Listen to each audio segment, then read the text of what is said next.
যা আপনাদের বক্তব্যগুলি শুনলাম, বিশেষ করে ইলিয়াস, কনক সরোয়ার,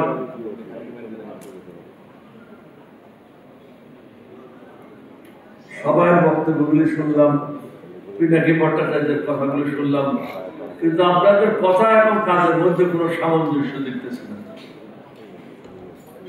দেখতেছি না, এই জন্য বলবো, ইংরেজ আমলে ইংরেজরা বলতো যে একটু দাঁড়ায় নীরবতা পালন করেন। আমি একজন মুসলমান বা একজন হিন্দু, কেউ যদি মারা যায় নীরবতা পালনের মাধ্যমে তার রুহের মধ্যে কিভাবে সোয়াবটা পৌঁছাচ্ছে, সে কি সোয়াব পাচ্ছে? তাহলে নীরবতা কার জন্য? ইংরেজদের জন্য? লর্ড ক্লাইভের জন্য? নীরবতাটা বাদ দেন, আল্লাহর রাস্তে যা বলেন তা বিশ্বাস করেন।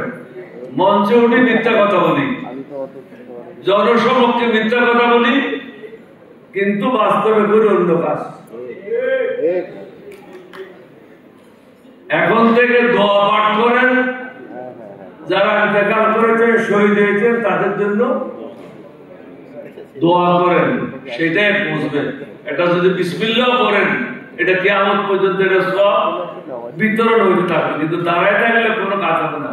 একটা কাজ হবে যে আমি যেমন অনেকক্ষণ বসা ছিলাম, আসতে একটু কষ্ট হয়েছে, হাঁটতে কষ্ট হয়েছে, ওই যে একটু দাঁড়ালে আমার হাঁটুটা একটু ঠিক হয়ে যাবে, এটা হতে পারে, কিন্তু অন্যভাবে কোনো ফায়দা আছে বলে আমি মনে করি না। আমি সহ সবাইকে একটা কথা বলবো, বাস্তবতা এবং আবেগ দুইটা পৃথক জিনিস। আমরা কিন্তু আবেগে তাড়িত হয়ে কাজগুলি করি, বিবেক ব্যবহার করি না। 1971 সালে আমরা যুদ্ধ শুরু করি। সেই যুদ্ধের মূল কারণ থেকে যখন বিচ্যুতি হয়, সেটাকে শুদ্ধ করার জন্য হয় 15ই আগস্ট 1975 সাল। 15ই আগস্টের থেকে যখন আমরা বিচ্যুতি হই, তারপরে হয়েছে আপনার 90-এর আন্দোলন, পরবর্তীতে জুলাইয়ের আন্দোলন। এগুলি কিন্তু একটার সাথে একটা লিঙ্ক। আমরা যখনই বিপদগামী হই, আল্লাহ আমাদেরকে গর্দান ধরে সঠিক রাস্তায় নিয়ে আসে। আমরা যদি প্রথম ভালো কাজটা করি, যে মিথ্যা কথাটা বলা যদি বন্ধ করি, সত্যকে যদি ধারণ করি, তাহলে সমাজে অনেকগুলি সমস্যার সমাধান হবে। আমরা কিন্তু আমাদের সুবিধার জন্য কথাগুলি বলে যাই। সাংবাদিকদের কথা বলেন, আজকে সংবাদপত্রের মালিক তারা, টু-থার্ড হচ্ছে স্মাগলার অথবা কালো টাকার মালিকেরা। প্রফেশনাল লোকদের হাতে সাংবাদিকতা নাই। এটা প্রফেশনাল লোকদের মধ্যে আসতে হবে। আপনি গরুর থেকে তো মানুষ আশা করেন না, গরুর থেকে তো গরুর বাচ্চা হবে। যে সমস্ত পত্রিকাগুলি ভারত দ্বারা পরিচালিত হয়, তারা তো বাংলাদেশের লোকের কথা বলবে না। আপনাদেরকে এটা বিশ্বাস করতে হবে। প্রথমে 1 নম্বর কাজ হলো জাতীয় ঐক্য না, ভারতের দালালদের মুক্ত করতে হবে বাংলাদেশ থেকে। আমি মন্দিরে যাব, আবার তুমি মাথা দিয়ে মসজিদে এসে বলবো আপনাদের সাথে আছি, এটা তো হবে না।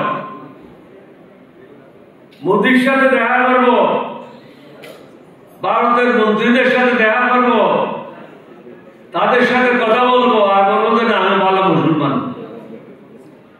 নামাজ পড়লে হয়ে যায় মৌলবাদী, আর ডাকেশ্বরী মন্দিরে গেলে হয়ে যায় কি সেকুলারিজম।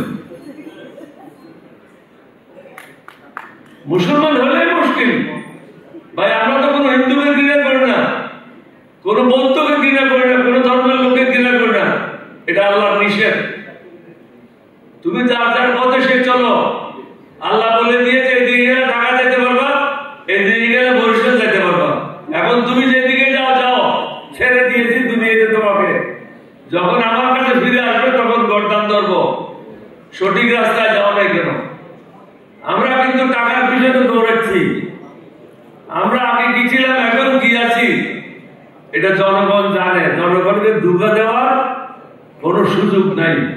কিন্তু দুঃখের বিষয় হলো ভোট আসলে মানুষ এই সব জিনিসগুলি ভুলে যায়। বিদেশে নির্বাচন হয়, ওই ব্যক্তি কি ধরনের তার উপর নির্ভর করে তাকে ভোট দেওয়া হয়। আর আমাদের দেশে ভোটের পদ্ধতি হলো সিম্বলের উপরে। আমরা যতদিন পর্যন্ত সত্যকে ধারণ করব না, ততদিন পর্যন্ত ইলিয়াস বা কনক সরোয়ার বা পিনাকি ভট্টাচার্য যতই চেঁচামেচি করুক লন্ডন থেকে বা আমেরিকা থেকে, কোনো লাভ হবে না। লাভ হবে যখন আমরা সবাই অল এক লাইনে আসবো। সেটা হলো ভারতীয় দালাল মুক্ত বাংলাদেশ। এটা হলো আমাদের 1 নম্বর এজেন্ডা। এটার থেকে মুক্ত না হলে কিছু হবে না। আমি আপনাদেরকে একটা উদাহরণ দিচ্ছি। আমি যখন শহীদ রাষ্ট্রপতির সাথে বঙ্গবন্ধু ছিলাম, সংবাদ পেলাম কিছু কিছু লোক ঘন ঘন ভারতীয় দূতাবাসে যাচ্ছে। তখন ইয়ে চৌধুরী ছিল ঢাকা এসবির দায়িত্বে প্রধান। উনাকে আমি দেখে নিলাম বঙ্গভবনে। আমাদের আপনি আজকের থেকে 2 জায়গায় পাহারা রাখবেন 24 আওয়ার্স। একটা হলো হাইকমিশনের বাড়ির কাছে, আর একটা হলো এমবেসির কাছে। তখন ধানমন্ডি 2 নম্বর রোডে এমবেসির অফিস ছিল। ঘন ঘন যারা যাইতো তাদের লিস্ট আমার কাছে আসতো। তখন বললাম যে এদেরকে রাত্রে 12টার সময় উঠাবেন, উঠে তাদের কিন্তু ওয়েট করবেন, কোনো কষ্ট দেবেন না। চা খাওয়াবেন, কেক খাওয়াবেন, কিন্তু ইন্টারোগেট করবেন কি কারণে তুই ঘন ঘন ভারতবর্ষের এমবেসিতে যাস। 6 মাসের মধ্যে বন্ধ হয়ে গেল। এখন তো কোনো বাধা নাই, যার ইচ্ছে সেখানে চলে যাচ্ছে। প্রথমে সোজা রাস্তায় আসেন, সিরাতুল মুস্তাকিম, সেটা হলো আল্লাহর রাস্তা। আমরা বিশ্বাস করি না। ইসলামিক আইডিওলজি বলে একটা বই আছে, ওটাতে লেখা আছে Islam is a complete code of life. কিন্তু আমরা এটা বিশ্বাস করি না। আমরা হলাম গরুর গোশত খাওয়া মুসলমান। নবী এবং আল্লাহ বিশ্বাস করি, কিন্তু প্র্যাকটিস করি। এটা বিশ্বাস করতে হবে, প্র্যাকটিসও করতে হবে। তখন ইলিয়াস বা সরোয়ার বা পিনাকি ভট্টাচার্য যে কথাগুলি বলছে বিদেশ থেকে, তাহলে আমরা লাভবান হব। আমি সহ সবাইকে বলবো, let us take oath that we really believe in Bangladesh, not in India, not in any country. My country first. এখানে অন্য কোনো জিনিসের স্থান নাই। যা আপনাদের ধৈর্যের বাদ বাঁধতে চায় না। ফরহাদ নজর সাহেব চলে গেছেন, ওনার অনুপস্থিতিতে কথাগুলি বলাটা সঙ্গত হবে কিনা আছেন? ওনার স্ত্রী তো ক্যাবিনেটে আছেন। আমি মনে করি ওনার স্ত্রীকে যদি এই কথাগুলি বলেন, উনি ক্যাবিনেটে এই কথাগুলি তুলতে পারেন, তাহলে তো আমরা আরো বেশি উপকৃত হব। যা হোক, ইলিয়াস সাহেব, পিনাকি ভট্টাচার্য, কনক সরোয়ার সহ যারা বিদেশে থেকে অনেক কষ্ট করে আমাদেরকে উৎসাহ, উদ্দীপনা এবং বিভিন্ন ভাবে সরকার জিনিস যারা পয়সা দেয়, তাদের নামগুলি ঘন ঘন প্রচার করে। ওই যে বিভিন্ন মাদ্রাসায় গেলে আপনারা দেখবেন